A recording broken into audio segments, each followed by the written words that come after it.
Fallacieusement, ils se prétendent représentants et porte-parole de tous les Juifs. Le sionisme est un attentat contre l'identité juive, c'est pourquoi il est du devoir de chaque Juif conscient de dénoncer envers le monde entier la nature anti-Torah, anti-humaine du sionisme. Le sionisme en général, sa brutalité colonialiste envers le peuple palestinien en particulier, sont contraires à la Torah, à la conduite normale et aux aspirations du peuple juif. Hélas, le sionisme a transformé un grand nombre de juifs en athées et agnostiques, d'autres en racistes, sionistes religieux, en fauteurs de guerre et guerriers, et a conditionné un nombre plus grand encore. Cela nous fait beaucoup de peine et jette sur nous la honte que des milliers de juifs pieux, dits charedim, en français les craignants Dieu, se disant même non sionistes, soient impliqués et imbriqués dans l'entreprise satanique sioniste, et ce particulièrement dans les villes de Jérusalem et Bnei Brak.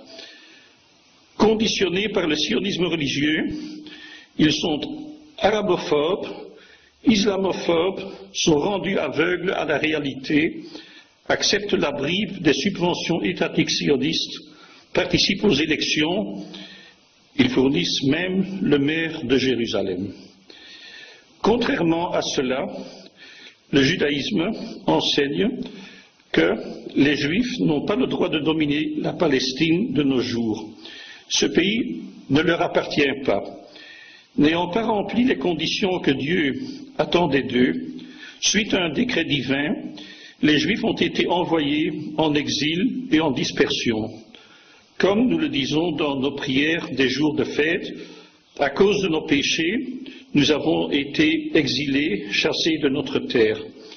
Seul le Messie pourra, selon les modalités divines exposées dans les prophètes, mettre fin à l'exil et la dispersion. L'exil implique la loi juive selon laquelle les Juifs doivent être des citoyens ou sujets loyaux des autorités des pays où ils vivent et ne pas vouloir obtenir la domination politique sur d'autres pays et peuples. En période d'exil et de dispersion, les Juifs n'ont aucun intérêt à dominer la Terre sainte et non plus les autres parties du monde. Notre vocation divine est d'être un peuple saint et une nation de prêtres, une population pilote, exemplaire au service du Tout-Puissant et de l'humanité. Nous devons nous rappeler, plus que jamais, que ce n'est que par et pour la Torah transmise à Moïse au mont Sinaï que nous sommes juifs. C'est de bon cœur que nous, juifs, devons accepter et promouvoir la souveraineté du peuple palestinien sur l'entièreté de la Palestine historique avec Al-Quds, libérée du joug sioniste comme capitale. Pas une parcelle de la Terre sainte ne peut rester profanée par les sionistes. Et vu ainsi, c'est le bon sens même.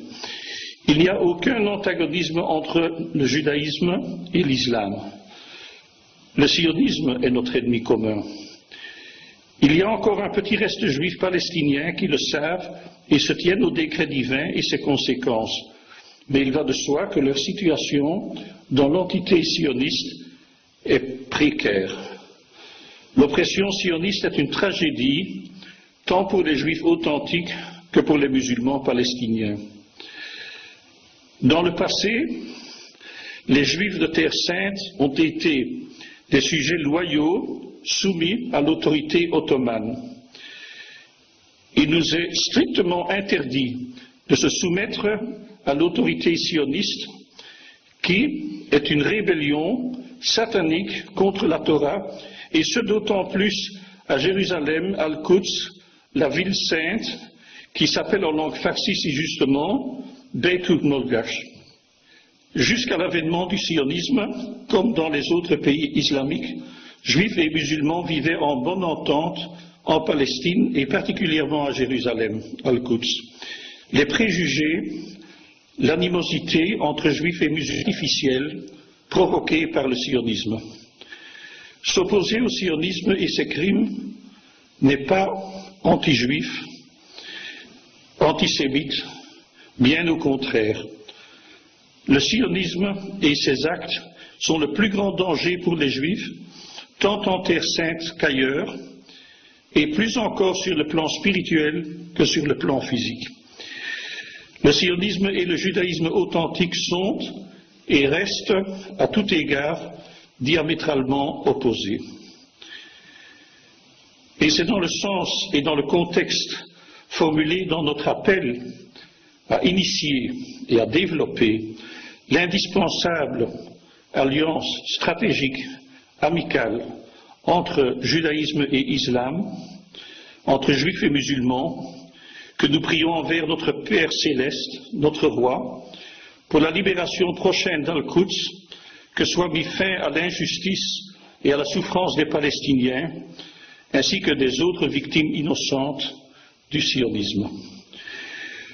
Nous exigeons le démantèlement du régime sioniste et saluerons la possibilité, si elle est accordée, que les Juifs qui en sont dignes puissent à nouveau vivre paisiblement ensemble en Terre Sainte libérée, selon les modalités qu'offre l'islam. Que le Saint Créateur veuille bénir et protéger ceux qui œuvrent pour accomplir sa volonté, pour réaliser la droiture, la justice et l'harmonie fraternelle de l'humanité entière dans la reconnaissance et l'adoration du Dieu un.